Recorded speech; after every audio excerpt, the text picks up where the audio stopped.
Joshua chapter 2.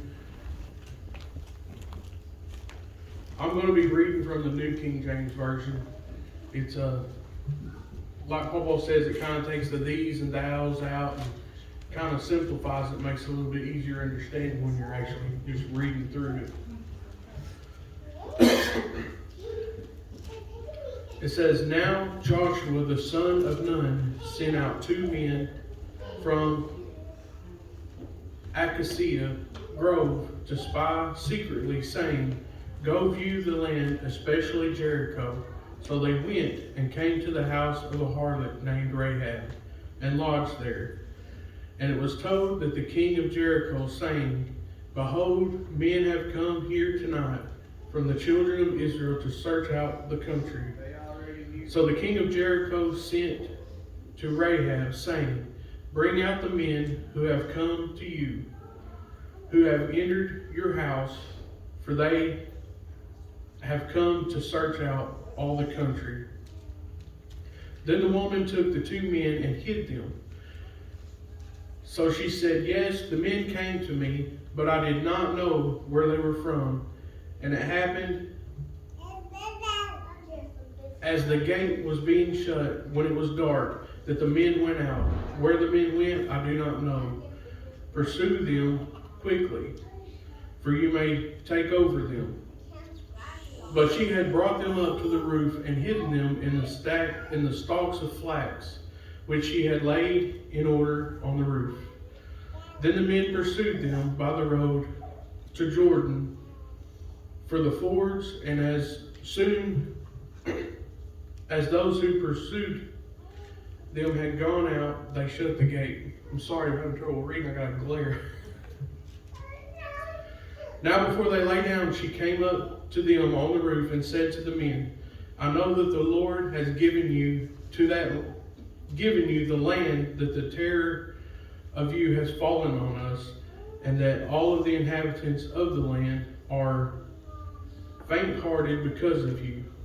For we have heard how the Lord dried up the waters of the Red Sea for you when you came out of Egypt, and what you did to the 2 kings of the Amorites who were on the other side of the Jordan, Sihon and Og, whom you utterly destroyed. And as soon as we heard these things, our hearts melted. Neither did there remain any more courage in any because of you.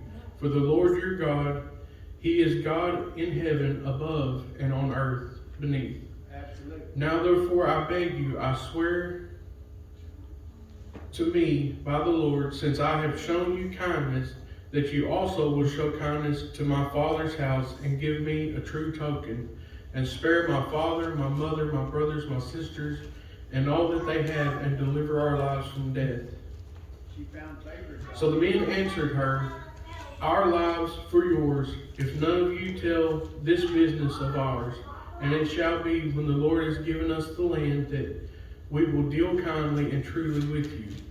Then she let them down by a rope through the window, for her house was on the city wall. She dwelt on the wall. And she said to them, Get to the mountain, lest the pursuers meet you. Hide there 3 days until the pursuers have returned. Afterward, you may go on your way. So the men said to her, We will be blameless of this oath of yours which you have made us swear, unless when we come into the land, you bind this line of scarlet cord on the window through which you let us down. Obedience. And unless you bring your father, your mother, and your brothers, and all your father's household to your own home, so it shall be that whoever goes outside the doors of your house into the street, his blood shall be on his own head, and we will be guiltless. And whoever is with you in the house, his blood shall be on our head if a hand is laid on him. And if you tell this business of ours, then we will be free from the oath which you made us swear. Broke the contract. Then she said, According to your words, so be it. And she sent them away, and they departed, and she bound the scarlet cord in the window. They departed and went to the mountain and stayed there 3 days until the pursuers returned. The pursuers sought them all along the way, but did not find them. So the two men returned, descending from the mountain, and crossed over, and they came to Joshua the son of Nun, and told him all that had befallen them. And they said to Joshua, truly the Lord has delivered all the land into our hands, for indeed all the inhabitants of the country are faint-hearted because of us. Rahab, she was a Canaanite, which they hated the Israelites. She had heard the stories of how the Israelites had defeated the Amorites and how God had dried up the Red Sea, and the land which she lived had been promised to the Israelites. She hid the two spies in hopes that her and her family would be spared during the attack. This act of kindness saved her and her family's lives. This was an act of mercy from God. Yes. You know, Act of love. you hear a whole lot more about mercy in the New Testament than you do the Old Testament. It's love. But there still are many, many acts of mercy in the Old Testament. There's mercy today. The thing about Rahab was she probably was an idol worshiper, as most of them were in that land. But she had faith that if she hid the spies, God would spare her and her family. Faith is the substance. It was an act of faith that set in motion a family lineage that would change the world. Oh, she loved her family too. And the thing about it is from her family came kings.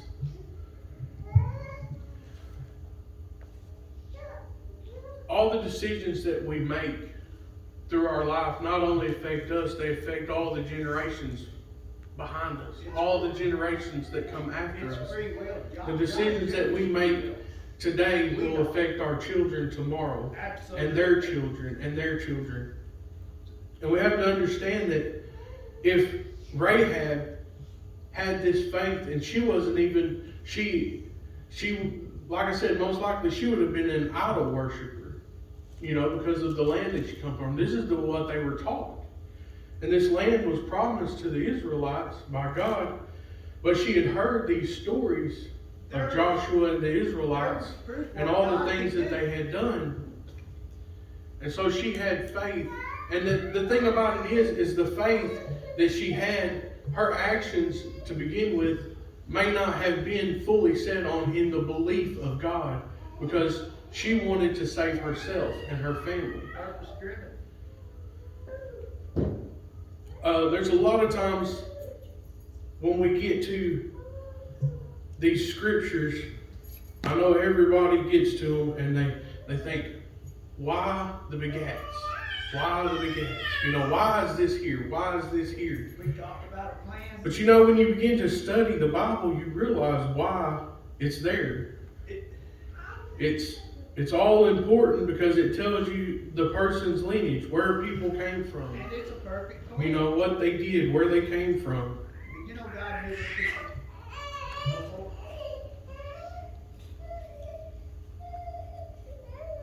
In Matthew chapter 1,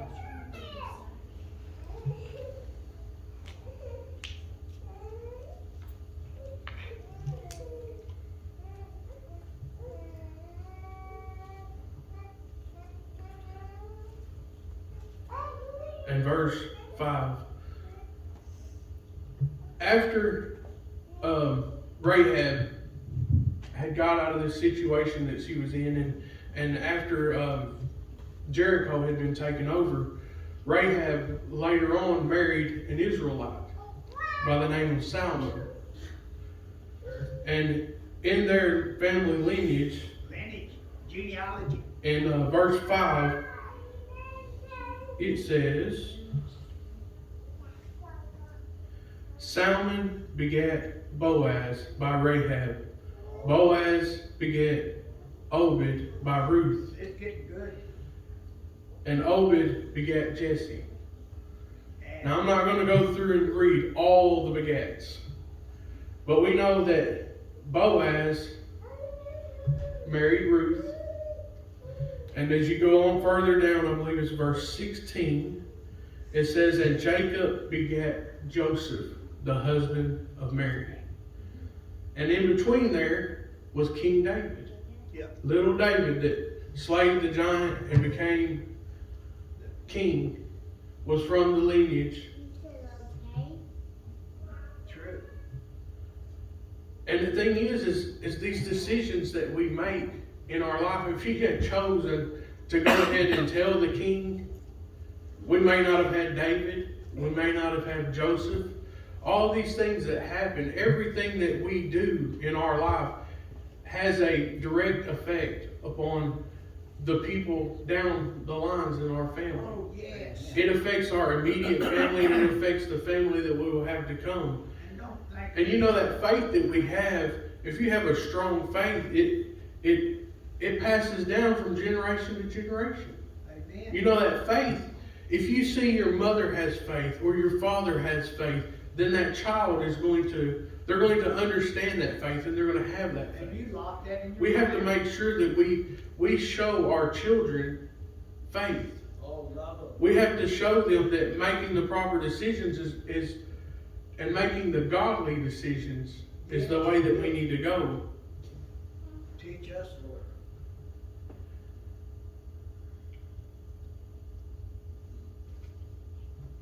She had this faith because she was afraid of what God was going to do to everyone in Jericho. She knew. She was thinking in her mind, you know, if I have just this little bit, if I show them this little bit of kindness, she said maybe they'll return the favor. Yep. She didn't know what kind of people they were for sure. You know, the two spies that were sent, they might not have been, they could have been, you know, some of the rough patch. You know, the rough batch of people that was along with them. They may not have been true followers or you know, that they could have been somebody else. You know, they could have killed her on the spot for trying to talk to them in these ways. You know, sometimes in our lives, God sends us a little fear to bring out our faith.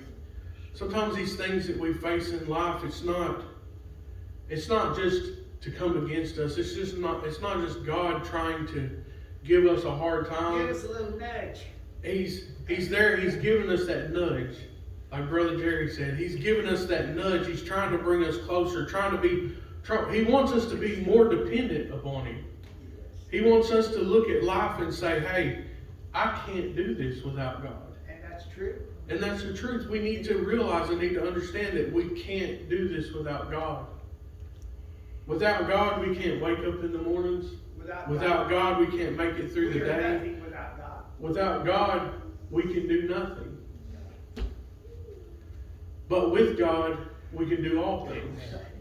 It's so important that we actually depend upon God. Everybody in this world, they say that I want to be independent. You know, I want to be independent. I want to be able to do this on my own. Be careful. You know, and there's some things that you should be able to do without the help of other people on this earth. But there's nothing that we can do without the help of God. We have to have God's help for everything that we do. And that's where faith comes in. That's the importance of faith. We have to have faith that we can do all things through God.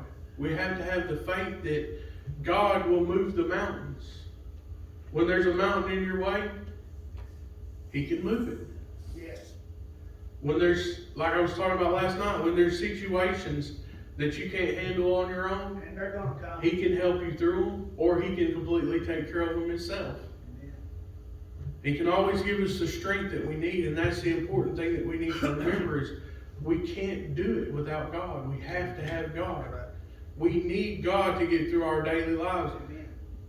It's like those people that are dependent upon coffee when they get up in the morning. You know, they get up and they think, I gotta have my caffeine this morning. I gotta have my caffeine this morning. But instead of having that caffeine, we've got to have God. We've got to have God. I'm going to turn it back over to Brother Jerry. Let's go.